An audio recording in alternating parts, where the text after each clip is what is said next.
Всем привет, меня зовут Надя, я практический психолог. В этом видео я расскажу вам о механизме психологической защиты сублимация, о том, как он работает, приведу практический пример и в конце расскажу о эксперименте из научной статьи, который доказывает о том, что данный механизм психологической защиты существует. Сублимация — это такой способ психики справляться с неприятными или нежелательными эмоциями и мыслями, которые нам тяжело пережить или мы считаем неприемлемыми, они не соответствуют нашим ценностям. Вместо того, чтобы как-то пережить эти эмоции и справиться с мыслями, человек как бы перенаправляет накопившуюся от них энергию в более полезное и приемлемое русло. Например, начинает активно убираться или заниматься спортом, много работать и часто заниматься творческой деятельностью.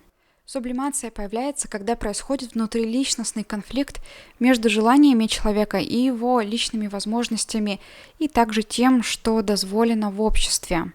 Также в ответ на агрессию, на безответную влюбленность или на травматическое событие. В общем, когда фрустрируется какое-то наше чувство, мысль, желание или потребность, мы выражаем накопленную энергию социально приемлемым способом. Именно творчество является для человека полезным и самым эффективным способом справляться с фрустрацией. Данный метод психологической защиты является самым зрелым и непатологичным, потому что вы можете безопасно для себя и окружающих, и часто даже с пользой справиться с невыраженными эмоциями и неудовлетворенными желаниями. Рассмотрим пример с героем Виктором. На работе, где он работает, на него очень часто кричит начальник. Виктору, конечно же, это не нравится, и он хотел бы дать ему отпор, но не может, потому что он считает, что если что-то скажет, то его могут уволить, и у него даже есть пример с коллегой, с которой это произошло, и также на работе ему очень хорошо платят, а у него есть финансовые обязательства. Виктор испытывает сильную злость из-за неуважительного обращения с ним. Он бы с радостью побил своего начальника, но он не может этого сделать. В своем предыдущем видео про механизмы психологической защиты вытеснения я рассказывала о том, что Виктор справляется со своими неприятными эмоциями с помощью видеоигр. А когда Виктор не играет, он садится порисовать.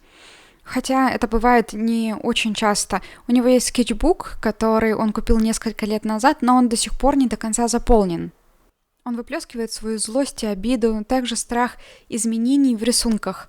Он рисует себя победоносно стоящим на беззащитном начальнике, то есть выражает через творчество свое превосходство над ним. Также он изображает образы своих желаний, которые не может удовлетворить. Он очень любит природу, но у него редко получается на ней бывать, поэтому он рисует какие-то пейзажи.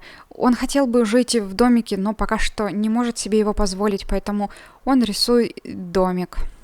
У него хорошо получается рисовать. Несколько лет, когда он был школьником, он ходил в художественную школу. Сублимацию можно разделить на два вида – первичная и вторичная. Первичная – это когда сохраняется первоначальная цель, из-за которой вы испытываете эмоции или желания. Например, когда влюбленный человек сочиняет стихи, посвященные возлюбленной, которая ему недоступна. И вторичная, при которой человек отказывается от своей первоначальной цели и абсолютно меняет фокус. Например, человек хотел работать в правительстве, но ему не хватало денег на какую-то агитационную кампанию. Он решил полностью уйти из этой деятельности и стал писать книги.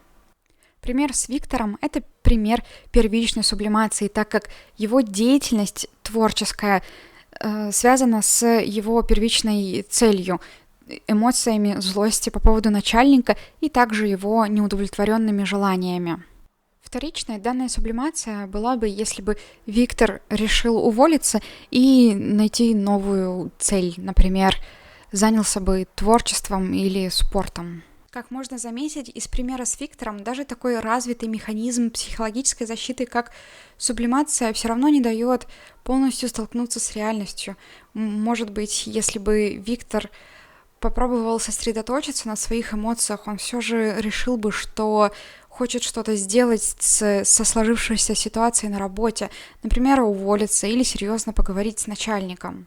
Но тем не менее, данный механизм крайне полезен, когда возможности повлиять на сложившуюся ситуацию абсолютно нет. Например, умер или заболел близкий человек. Травматическое событие с вами уже произошло, или вы очень сильно хотите в отпуск, но вам нужно время, чтобы накопить на него. Также в видео я рассказываю о том, как проявляются различные механизмы психологической защиты, если нашему герою Виктору нужно ждать опаздывающего друга. В случае с сублимацией Виктор, скорее всего, ходил бы кругами, пока ждал его, или, может быть, рисовал что-то в блокнотике или палкой на земле. Давайте теперь поговорим о том, как можно диагностировать сублимацию с психологом или самостоятельно. Психолог может спросить вас, как вы справляетесь с неприятной эмоцией, мыслями или ситуацией. Вы можете ответить что-то вроде «я занимаюсь спортом очень активно» или ухожу в какое-то творчество, или убираю всю квартиру, или закапываюсь в работе. После этого нужно выявить закономерность и ответить на вопрос, как часто вы это делаете, и чувствуете ли вы удовлетворение и облегчение после этого. Если да, то станет понятно, что, скорее всего, вы сублимируете накопившуюся энергию. Также вы самостоятельно можете задать себе подобные вопросы. Психотерапия необходима при сублимации только если у вас выработалась какая-то сильная зависимость, например, трудоголизм, или вы совсем не решаете какие-то свои проблемы, на которые вы на самом деле можете повлиять. Но в других случаях данный механизм является вариантом исцеления сам по себе. А теперь я расскажу вам про эксперимент из научной статьи, который доказывает существование сублимации. Ученые проверяли, как подавление запрещенных эмоций и желаний влияет на творческие способности у представителей нескольких религий, у иудеев, католиков и протестантов. В одном эксперименте мужчинам дали изображение с женщиной и попросили их написать рассказ о том, что было изображено на картинке, как о воспоминании из детства. На картинках были изображены разные женщины, обычно выглядящие, и очень привлекательные модели в бикини. И их попросили описать какие-то воспоминания из детства и представить, что эта женщина их сестра. В этом случае эротическое влечение вступало в конфликт с образом сестры, и его приходилось подавлять или сублимировать. В эксперименте после задания участников спрашивали о карьерных целях и ценностях, в частности, о том, хотели бы они работать в творческих профессиях, таких как архитектор, дизайнер или художник, по сравнению с другими социально значимыми, но не творческими профессиями. Результаты были таковыми, что протестанты в эротико-сестринской конфликтной ситуации больше тянулись к творческим профессиям по сравнению с иудеями и католиками. Это связано с тем, что в протестантизме грешными являются не только поступки, но и мысли. Например, в католицизме есть четкое разделение между мыслями и действиями. Также для протестантов работа и ритуалы помогают снижать их тревоги и фрустрация.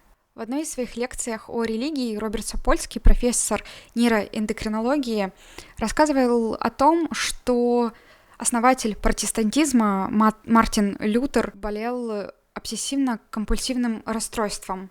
А данное расстройство как раз проявляется в различных ритуалах, то есть компульсиях. Например, человек боится быть грязным и постоянно моется. И также обсессиях, то есть навязчивых мыслях. Например, человек думает о том, что что-то плохое произойдет, если он не помоется 50 раз. Но это лишь пример того, что протестанты гораздо чаще сублимируют накопившуюся негативную энергию из-за нежелательных мыслей или неприятных эмоций. В общем, это тема для другого видео. А всем вам я желаю сублимировать энергию от накопившихся эмоций в какой-то приятной для вас деятельности. Напомню вам про свой телеграм-канал. В нем я делюсь техниками самопомощи, подборками психологических фильмов и мемчиками. Подписывайтесь, я вам очень рада. Большое спасибо за внимание и просмотр этого видео. Всем пока!